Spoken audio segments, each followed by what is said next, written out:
Good morning children. पाठों के क्रम में मैं आपको रैदास के पद का रिवीजन करा रही हूँ। रैदास के पद। पहले रैदास के बारे में बता दूँ कि रैदास नाम से विख्यात संत रविदास का जन्म बनारस में हुआ था। उनकी ख्याति से प्रभावित होकर सिकंदर लोदी इनको दिल्ली आने का निमंत्रण भेजा था। मध्ययुगीन साधकों में मध्य युग के जितने साधक थे उसमें रैदास का जो है ना, मध्य साधकों में रैदास का विशिष्ट स्थान है। कबीर की तरह रैदास संत कोटि के कवि गिने जाते हैं। मूर्ति पूजा, तीर्थ यात्रा जैसे दिखाओं में रैदास का जरा भी विश्वास न था। वो व्यक्ति की आंतरिक भावनाओं और आपसी भाईचारे को ही सच्चा धर्म मानते थे। रैदास अपनी काव्य रचनाओं में सरल व्यवहारिक ब्रज भाषा का प्रयोग किया है, जिसमें अवधी, राजस्थानी, खड़ी बोली और उर्दू फारसी के शब्दों का भी मिश्रण है। उनको उपमा और रूपक अलंकार विशेष रूप से प्रिय रहे हैं। उपमा मतलब सासेसी से करके तुलना किया है और रूपक मतलब उपमान उपमेय से एक साथ होता है। सीधे सादे पदों में संत कवि ने हृदय के भाव को बड़ी सफाई से प्रकट किया है। इनका आत्मनिवेदन, दैन्य भाव और सहज भक्ति पाठक के हृदय को उद्वेलित करता है। इनके 40 पद इनकी रचनाएं हैं, व्यवहारिक ब्रज भाषा में रचित है, जिसमें अवधी, राजस्थानी, खड़ी बोली, उर्दू, फारसी के शब्दों का भी समावेश है। इनके 40 पद जो हैं सिखों के पवित्र धार्मिक ग्रंथ श्री गुरु ग्रंथ साहिब में है। ये रैदास के 2 पद हैं। मैं पढ़ा चुकी हूँ, लेकिन सोचा कि एक बार रिविज़न भी करा दूँ, क्योंकि ऐसा नहीं कि पीछे का चीज़। अभी रैदास का जो चैप्टर मैंने आप क्वेश्चन आंसर में दिया था, बहुत लोग तो सही लिखे थे, कुछ लोगों ने इसका आंसर गलती भी लिखा था। इसीलिए रैदास के फिर से मैंने सोचा कि ये चैप्टर फिर से आपको पढ़ा दूँ।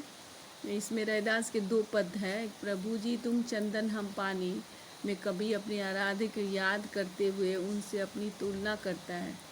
उसका प्रभु बाहर कहीं किसी मंदिर या मस्जिद में नहीं विराजमान है, वरन उसके अपने अंतर में ही सदा विद्यमान रहता है। यही नहीं, वह हर हाल में, हर काल में उससे श्रेष्ठ और सर्वगुण संपन्न है, इसलिए कभी उन जैसा बनने की प्रेरणा देता है।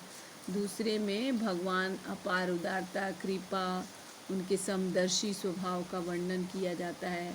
और भगवान रैदास जो है, क्योंकि रैदास खुद चर्मकार थे, जूते सीने का काम किया करते थे।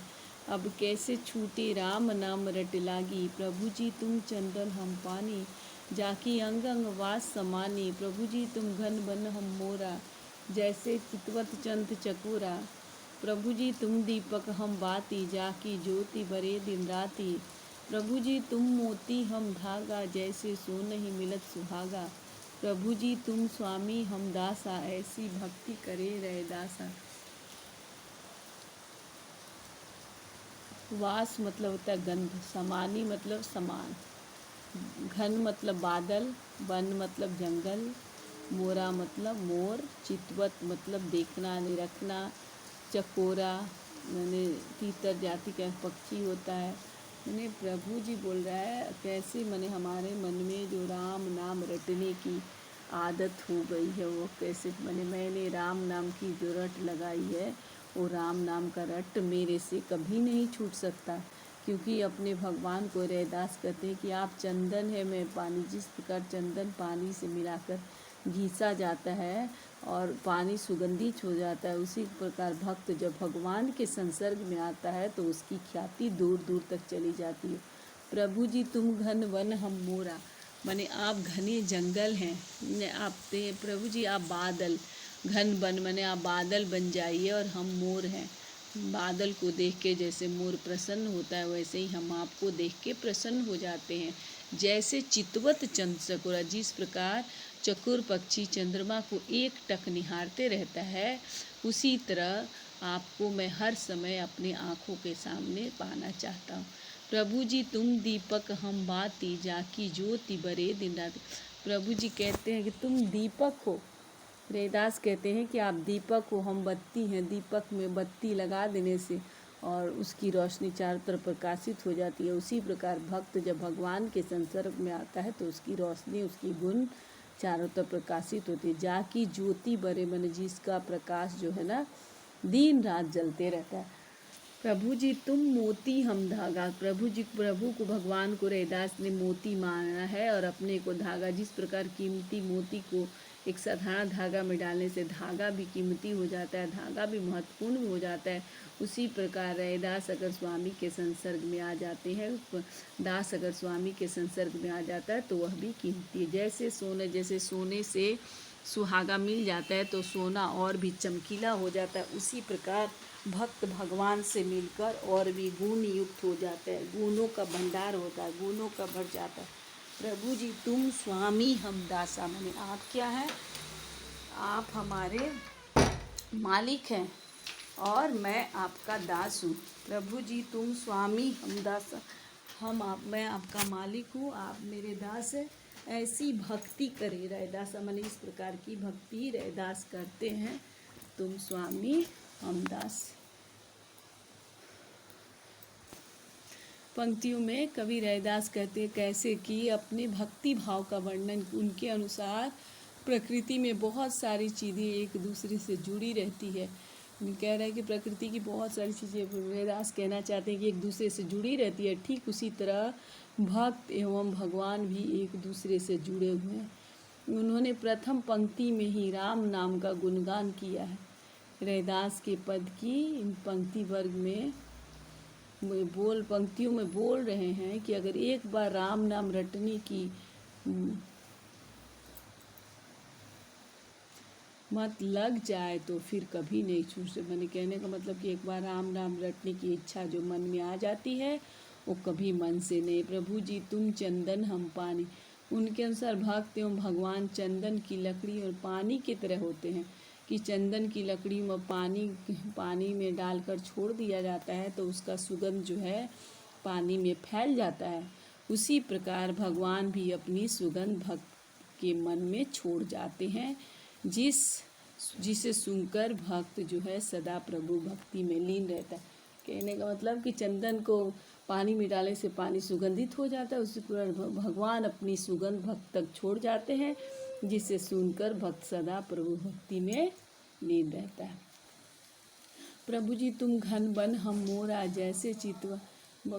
आगे कहते हैं कि जब वर्षा होने वाली होती है और चारों तरफ आकाश में बादल घिर जाते हैं तो जंगल में उपस्थित और पंख फैलाकर नाचे बिना नहीं रह सकता, ठीक उसी प्रकार एक भक्त राम नाम लिए बिना नहीं रह सकता। वो कहते हैं कि जब वर्षा होती है तो क्या होता है कि मोर जो है ना पंख फैलाकर नाचने लगता है, आकाश में बादल घिर जाते हैं वर्षा होने से और मोर खुश हो जाता है और पंख फैलाकर जंगल में उपस्थित पंख फैलाकर नाचते रहता है। ठीक उसी प्रकार जो है ना एक भक्त राम नाम लिए बिना नहीं रह सकता, राम का नाम जपते रहता है। तुम दीपक हम बाती, जय रैदास कहते हैं जैसे दीपक में बत्ती लगती रहती है, जैसे ही एक भक्त भी प्रभु की भक्ति में जलकर सदा प्रज्वलित होता रहता है। प्रभु जी तुम मोती हम धागा, जैसे सोना ही मिलत। कवि के अनुसार अगर ईश्वर ज्योति है तो भक्त एक धागे के, ईश्वर अगर मोती है तो भक्त एक धागे के समान है, मोतियों को पिरोया था, दोनों एक दूसरे के बिना अधूरे हैं। जैसे मोती के बिना धागा और धागा के बिना मोती नहीं, उसी प्रकार भक्त के बिना भगवान नहीं रह सकते, भगवान के बिना भक्त। कभी कहते हैं कि एक भक्त, प्रभु जी तुम स्वामी, एक भक्त जो है सोने से सुहागा कहा है। रैदास बोलते हैं, रैदास के पद में पंक्तियों में अपनी भक्ति का वर्णन करते हुए वो कहते हैं कि वो स्वयं एक दास है। रैदास खुद को कहते हैं कि मैं स्वयं एक दास हूँ और मैं चाहता हूँ कि आप जो है ना आप हमेशा मेरे स्वामी बने रहे और मैं आपका हमेशा दास बना रहूँ। आप स्वामी बने रहे और मैं हमेशा आपका दास बना रहूँ।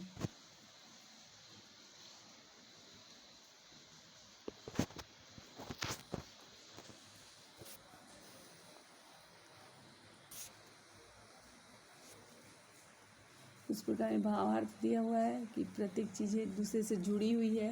भगवान भी एक दूसरे से जुड़े हुए हैं। उन्होंने कहा राम नाम का गुणगान किया है और रैदास की पद की पंक्तियों में बोल रहे हैं कि अगर एक बार राम नाम रटने की आदत लग गई तो कभी नहीं छूट सकती। उनके अनुसार भक्त एवं भगवान चंदन की लकड़ी और पानी के तरह होते हैं। चंदन की लकड़ी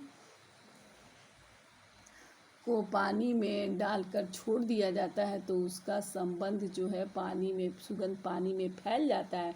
ठीक उसी प्रकार भगवान को अपनी सुगंध भक्त के मन में छोड़ देते हैं, जिसे सूंघकर भक्त जो है ना प्रभु भक्ति में लीन हो जाता है। इस प्रकार कहते हैं कि जब वर्षा होने वाली होती है तो चारों तरफ आकाश में बादल घिर जाते हैं, तो जंगल में उपस्थित मोर पंख फैलाकर नाचे बिना नहीं रह सकता। ठीक उसी प्रकार एक भक्त जो है राम नाम के बिना नहीं रह सकता। रैदास कहते हैं जैसे दीपक में बत्ती जलती रहती है, वैसे ही भक्त की प्रभु की भक्ति में जलकर सदा प्रज्वलित होता रहता है।